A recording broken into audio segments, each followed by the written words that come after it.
Red టీవీలో మీ వ్యాపార ప్రకటనల కోసం ఈ నంబర్ని సంప్రదించండి 6281747728. నమస్తే. ప్రస్తుతం మనతో పాటు రాజకీయ విశ్లేషకులు చిట్టిబాబు గారు ఉన్నారు. ఆయనతో మాట్లాడదాం. నమస్తే సార్. నమస్తే. సార్ ఎలా ఉన్నారు? Always all right. సార్, ఇప్పుడు ప్రస్తుతం మనకు తెలంగాణలో జరుగుతున్న ఇష్యూస్ కానీ అటు ఎందుకంటే ఇటు పార్లమెంట్ ఎన్నికలు జరగబోతున్నాయి. అక్కడ మొత్తం పార్లమెంట్ ఎన్నికలతో పాటు అసెంబ్లీ ఎన్నికలు కూడా జరగబోతున్నాయి. ఇప్పుడు ఈ నేపథ్యంలో కేటీఆర్ గారు ఇక్కడ పార్లమెంట్ ఎన్నికలకు సంబంధించి ఇప్పటి వరకు చాలా ట్వీట్స్ చేశారు. అయితే ఈ రోజు ఏం చెప్తున్నారంటే కొన్ని యూట్యూబ్ ఛానల్స్ ఆధారాలు లేకుండా ప్రచారాలు చేస్తున్నారు, అసత్య ప్రచారాలు చేస్తున్నారు అని చెప్పి వార్నింగ్ ఇస్తున్నారు, మాస్ వార్నింగ్ ఇస్తున్నారు. దీనికి మీరేమంటారు? కరెక్ట్ అమ్మా. ఇప్పుడు యూట్యూబ్స్ శృతి మించి ఉన్నాయి. ఎవరిని కంట్రోల్ చేయాలి, ఎట్లా కంట్రోల్ చేయాలి కూడా తెలియట్లా. అంటే ఫ్రీ సోషల్ మీడియా పెరిగినాక ఎంత అడ్వాంటేజ్ ఉందో అంత డిసడ్వాంటేజ్ చేస్తారు కొన్ని ఛానల్స్. ఇప్పుడు విషయం రాయొచ్చు ఆధారాలతోటి. దాన్ని నువ్వు ఏదైనా పాయింట్ చెప్తున్నప్పుడు దాని యొక్క అథెంటిసిటీతో రాయాలి. మీరు ఊహించుకుని మీ ఒపీనియన్ని, మీ యొక్క పాయింట్ ఆఫ్ వ్యూని ప్రజాభిప్రాయంగా చెప్పద్దు.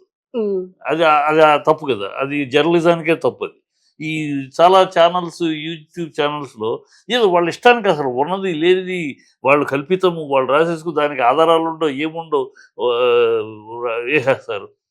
దాని తర్వాత ఖండన ఉంటుందా? ఖండన ఉండదు కదా. న్యూస్ పేపర్లో అయినా కనీసం మాట్లాడేదో ఖండన వేస్తారు. ఇది ఖండన కూడా ఉండదు, వెళ్ళిపోద్ది. జనాల్లోకి వెళ్ళిపోయినా కదా ఏం చేయాలి?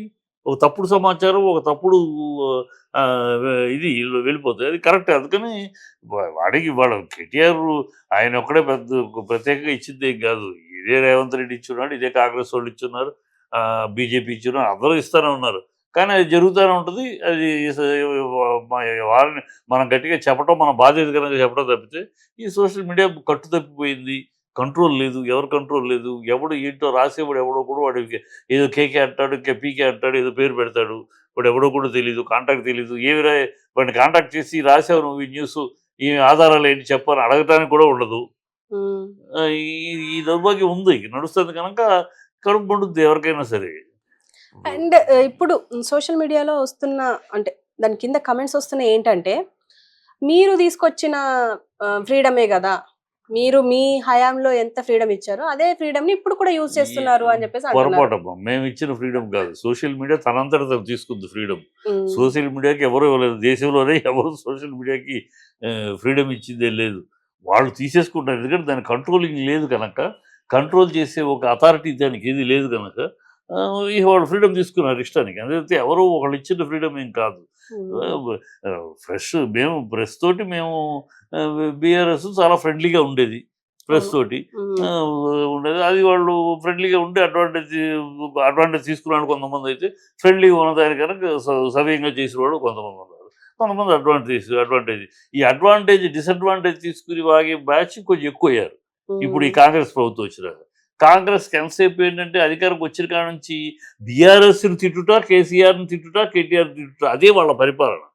వాళ్ళు దాని మీద వాటిని ఏ మీడియా అయితే ప్రపోజ్ చేస్తుందో, బాగా ప్రాపగాండ చేస్తారో దానికి వీళ్ళు ఒత్తాసు పలుకుతారు, సంతోషం. అందుకని వాళ్ళు కూడా ఏంటి పాలకపక్షం యొక్క అభినందనలు తెచ్చుకోవడానికి, వాళ్ళ గుడ్ బుక్స్ వెళ్ళడానికి ఇష్టం వచ్చినట్టు రాస్తున్నారు. అంతే తప్పితే వాళ్ళు పద్ధతి కాదు. జర్నలిజం కూడా దానికి కొన్ని ఎథిక్స్ ఉండాలి. ఇవాళ మమ్మల్ని అన్నారని అంటం కాదు.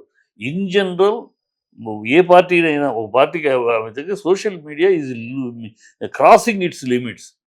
ఆ లిమిట్స్ దాటకూడదు. సెటైర్ వేయటం వేరు, ఎంటర్టైన్మెంట్గా చెప్పడం వేరు. కొన్ని విషయాలు గాఢంగా ప్రజల్లోకి ఒక అబద్ధాన్ని తీసుకెళ్ళదు, అబద్ధాన్ని ప్రచారం చేసి చేయటం తప్పు. అది తప్పు. అది జరుగుతుంది, దాన్నే ఖండించింది అంతే. అండ్ ఈరోజు కేఏ పాల్ ఒక కమెంట్ చేశారు, పొంగులేటి శ్రీనివాస్ ఇంకో ఏక్నాథ్ షిండే అవుతాడు, రైతు బంధు డబ్బులన్నీ అంటే దాదాపు 5,000 కోట్లు ఆయన అకౌంట్లో వేసుకున్నారు అని చెప్పి ఆరోపించారు. నిజమే అంటారా?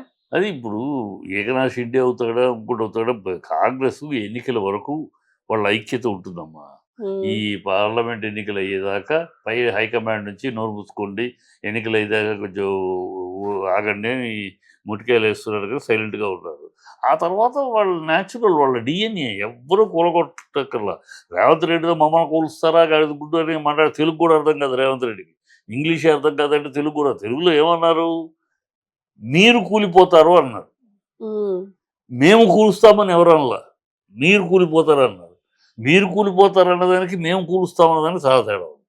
మీరు కూలిపోతారని ఎందుకన్నాము, మీ డిఎన్ఏ, కాంగ్రెస్ యొక్క డిఎన్ఏ, దేశం మొత్తం మీద ఎక్కడ కాంగ్రెస్ ప్రభుత్వం ఉన్నా గ్రూపులు తయారవటం, ఆ గ్రూపుల నుంచి ఒక్కొక్కళ్ళు గ్రూపులు కొట్లాడుకుంటారు, గాంధీ భవన్ తగలబెట్టాలి, మీ యొక్క డిఎన్ఏ, మీ చరిత్ర. అందుకని రేపు అయిపోయినాక ఆల్రెడీ మీలో మొదలైనవి. బట్టి విక్రమార్క వైఫ్ ఆల్రెడీ అంది, మేమెంతో సీఎం అవుతామని ఎంతో రాత్రిబాళ్ళు కష్టపడ్డాము, తెరా చూస్తే ఎవరో తనుగుపోయారు అని ఆవిడ అంటుండే.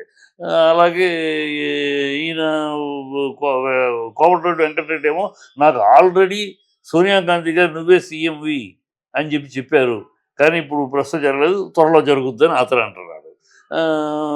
బట్టి ఈయనేమో ఉత్తమ్ కుమార్ రెడ్డి ఏమో నేను సుదీర్ఘకాలం ప్రెసిడెంట్గా ఉండి పార్టీని నిలబెట్టబట్టే ఇవాళ ఎన్నికల్లో పోరాడగలిగాము అని ఆయన అంటున్నాడు. సో వీళ్ళందరూ ఎవరి కాళ్ళు సీఎం పోస్టుకి తయారవుతున్నారు. సో ఆ పార్లమెంట్ ఎన్నికలైతే కామ్గా ఉంటారు, పార్లమెంట్ అయినాక ఇక నా గ్రూపు నీ గ్రూపు పక్కలో బల్యం పక్క బలంగా ఉంటూ పక్కలో బల్యం తయారవుతారు. అది వాళ్ళని అదే అంటున్నాం, మీలో మీరు కొట్టుకుని వస్తారు, మీరు కొట్టుకుని కూలిపోతారు, అంతేగాని మేము కూలుస్తామని ఎవరు చెప్పలా. ఈయన మాట వెళ్తే మమ్మల్ని కూలుస్తారా, తనకు లోపల భయం, అంతరాత్మ మాట్లాడుతుంది, నన్ను కూలుస్తారు, అది కూల్చేది నీ వాళ్ళే, నీ ఇంట్లో వాళ్ళే, నువ్వు దాని గురించి జాగ్రత్త పడు. 10 ఏళ్ళు ఉంటాను, 20 ఏళ్ళు ఉంటాను, ఈ సొల్లు కబుర్లు కాకుండా అసలు ఈ 10 నెలలు ఉండగలవా, నేను ఉంచుతారా మీ వాళ్ళు, అది చూసుకో, అంతేగాని మా మీద పడి ఆడవటం ఎందుకు. ఇందులోనే ఇందాకన్నా ఈ పాయింట్లో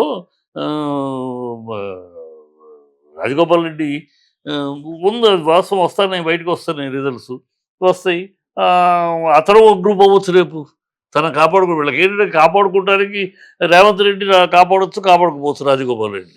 సో రాజగోపాల్ రెడ్డి కాపాడే ఉత్తమ్ కుమార్ రెడ్డి దగ్గరికి వెళ్తాడు.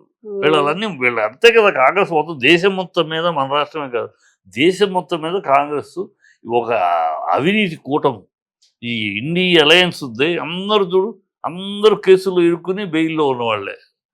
ఇప్పుడు కేజ్రీవాల్ కాడ నుంచి, సోనియా గాంధీ కాడ నుంచి, రాహుల్ గాంధీ కాడ నుంచి, మమతా బెనర్జీ మినిస్టర్ల కాడ నుంచి, ఉద్ధవ్ థాకరే మినిస్టర్ల కాడ నుంచి, తమిళనాడు మినిస్టర్ల కాడ, అన్ని వీళ్ళ పార్టీలు అందరూ కేసులు బెయిల్ మీద ఉంటారు. సో అందుకని అవినీతి కూటమి ఉంది. ఈ కాంగ్రెస్ ఆ కూటమిలో ఏదో పెద్ద దేశంలోనే లేదు కాంగ్రెస్కి, ఇక్కడేముంటుంది, ఉన్నవాళ్ళు ఏదో తంతి గాలిలో పుట్టబడ్డాడు, ఎక్కడో ఒక చిన్న దీంట్లో వచ్చేసారు, అంతే తప్పితే నథింగ్ మోర్ దెన్ దట్. వాళ్ళు అందుకని వాళ్ళ బాధ దీన్ని మాట్లాడుతున్నారు తప్పితే ఇంకోటి కాదు. అందులోనే మళ్ళీ ఇంకేంటంటే విహెచ్ అంటే మాజీ రాజ్యసభ సభ్యుడు వి హనుమంతరావు గారు ఈ మధ్య ఆయన ఎక్కువ అంటే కొన్ని సంచలనమైన వ్యాఖ్యలు చేస్తున్నారు, రేవంత్ రెడ్డిని కానీ ఇప్పుడు పార్టీకి సంబంధించింది కానీ.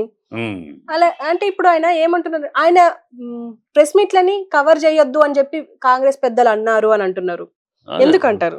ఇప్పుడు విహెచ్ గారిని పాపం ఆ కాంగ్రెస్ పార్టీలో ఆయన్ని ఎప్పుడో అధ్యక్షుడు చేయాలి, ఎప్పుడో సీనియరు దళితుడు ఎప్పటి నుంచో ఉన్నాడు, సీరియస్ కెసబియ్యం కాక వేరే చూపే లేకుండా కాంగ్రెస్ అని జీవితం అంతా ధ్యాస శ్వాస కాంగ్రెస్.